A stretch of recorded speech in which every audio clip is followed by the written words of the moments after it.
All right, in this explainer, we're diving into a genuinely fascinating ancient text that basically acts as an information architecture blueprint for organizing knowledge and, honestly, preventing total societal collapse. We're looking at a remarkable document known as the Saṅgīti Sutta. Now, at first glance, it might just look like this massive, overwhelming list of numbers and categories from the ancient world. But as we unpack the source material today, you're going to see that it's actually a highly sophisticated operating manual. It's an ancient attempt to code human behavior, structure reality, and build a completely unified system of truth. So before we look at all these massive numerical lists, we first need to ask a very urgent, literal life or death question about preserving harmony. How do you actually stop a community from tearing itself apart from the inside out? You see, this wasn't just some theoretical late-night philosophical question for the people in this text. It was an immediate crisis. Whenever people share a space, an ideology, or a society, fractures inevitably form. Information gets distorted, egos clash, and without a universally agreed-upon source of truth, well, everything simply falls apart. The inciting incident here is wild. Basically, a rival leader had just died and his followers completely fractured over doctrinal disputes. They were attacking each other with words, or as the source text vividly puts it, piercing each other with weapons of the mouth. I mean, what a phrase, right? It was absolute ideological warfare. They were arguing over who understood the rules, who was right, and who was wrong. Sure, they had lost their leader, but more importantly, they had lost their shared database of information. It was pure chaos, and the followers themselves were left totally disillusioned and exhausted by the constant infighting. Section 1. The threat of chaos. Specifically, the misalignment of information. Let's quickly explore how a lack of an organized truth source leads directly to chaos and schism. The text makes it incredibly clear that a misaligned community is a doomed community.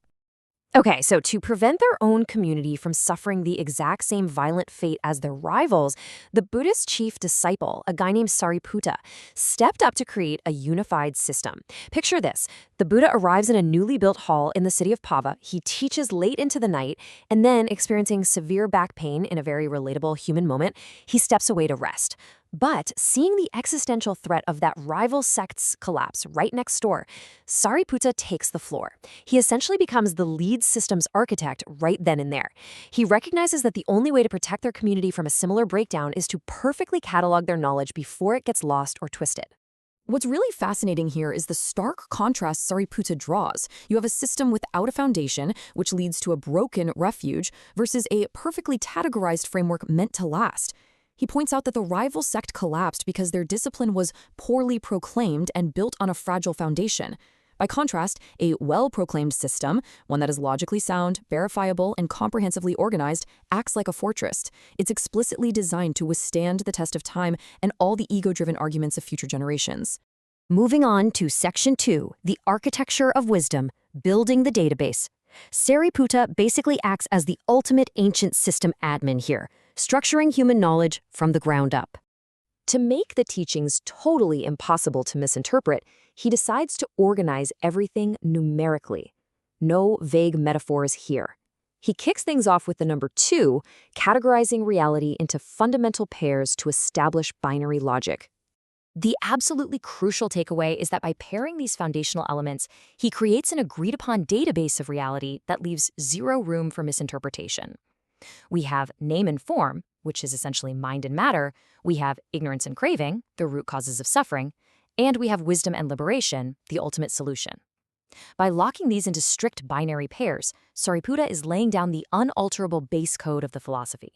You literally can't argue over these definitions. They're hard-coded into the system.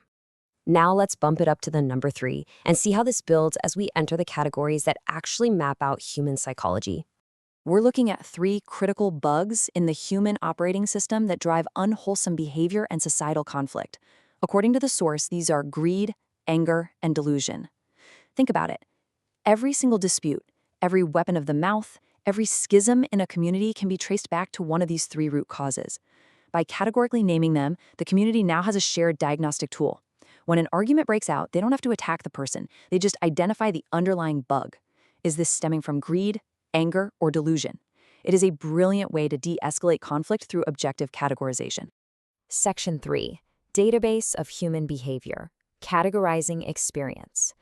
Once we've got the negative roots identified, the whole text scales up to map out the entirety of human physical and mental experience. That brings us to Group 4, which maps out the foundational elements that construct our physical universe. Early thinkers broke everything physical down into 4 proportionate components to understand our shared reality. Earth representing solidity, water representing cohesion, fire for temperature, and wind for motion. By agreeing that all physical matter is just a combination of these impersonal elements, it completely strips away the ego attached to the material world. It's essentially an ancient physics lesson explicitly designed to keep people grounded in objective reality, rather than fighting over subjective attachments. Scaling up again to the number 5, we shift focus from the physical world to the complete human entity. We've mapped the outside world, now we map the self. This brilliantly illustrates how early philosophy totally deconstructed the human ego into 5 distinct, observable data streams.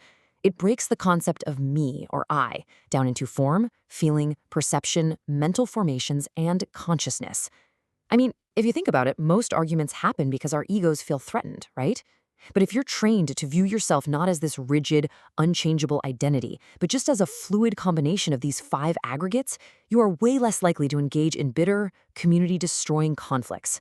It's a built-in identity-softening mechanism. Section 4, Framework for Liberation, Safeguarding the System. We've mapped the experience. Now the database provides the operational security protocols for safely navigating it and resolving conflicts. Entering the categories of 6, we get into advanced techniques for continuous system monitoring, or what we commonly call mindfulness. By just observing sensory inputs without immediately triggering an emotional reaction, practitioners keep their mental systems clear of the exact chaos that tore that rival sect apart. The source lists these as the 6 objects of continuous dwelling. You see a form, hear a sound, or think a thought, but you remain perfectly balanced, neither getting swept away by joy nor plunging into despair. You just observe. This is, for all intents and purposes, the ultimate firewall. If every single person in the community is running this observation without reaction software, those weapons of the mouth never even get drawn in the first place. Now, what's really amazing here is that these ancient steps serve as a completely perfect modern protocol for dispute resolution. Even with all this training, conflicts are going to happen, so the text provides exactly how to handle them. Before you accuse or critique someone, you've got to run through this checklist. Is it the right time? Is it completely factual? Aren't any words gentle? Is it actually useful, or am I just venting? And most importantly, am I speaking from a place of genuine goodwill? If you can't check all 5 boxes, you just don't speak. Imagine for a second if our modern social media or corporate meetings operated on this exact ancient protocol. Finally, Section 5, a blueprint for peace, the ultimate objective. All of this numerical compiling wasn't just ancient bookkeeping, guys. It had an urgent, compassionate goal. The absolute crux of it all is that Sāriputta curated this knowledge so that the path to peace would endure, for the benefit, welfare, and happiness of gods and humans. That's the exact quote from the text. The entire purpose of reciting this together, instead of quarreling over it, was for the long-lasting happiness of the world. By putting everything into a structured, agreed-upon format, he basically guaranteed that this core wisdom would survive long after individual leaders were gone. This ancient scripture is a powerful reminder that organizing our shared collective values is honestly our best defense against those weapons of the mouth. When a group actually takes the time to define their reality, outline their behavior bugs, and set strict protocols for communication, they become incredibly resilient. The Saṅgīti Sutta is a literal masterclass in using structured information to build a durable, peaceful society. So, as we navigate our own world right now, a world completely overflowing with fragmented information, it really makes you wonder how we're building our own database of human wisdom. We have more data than any generation in human history, yet we constantly find ourselves fractured, arguing, and disconnected, very much like those rival followers from the ancient text. So, I'll leave you with this. What is the framework you use in your own life and in your own communities to align on truth and prevent conflict? Think about that for a bit. Hopefully this explainer has given you a fresh perspective on how ancient structure can actually solve some very modern problems.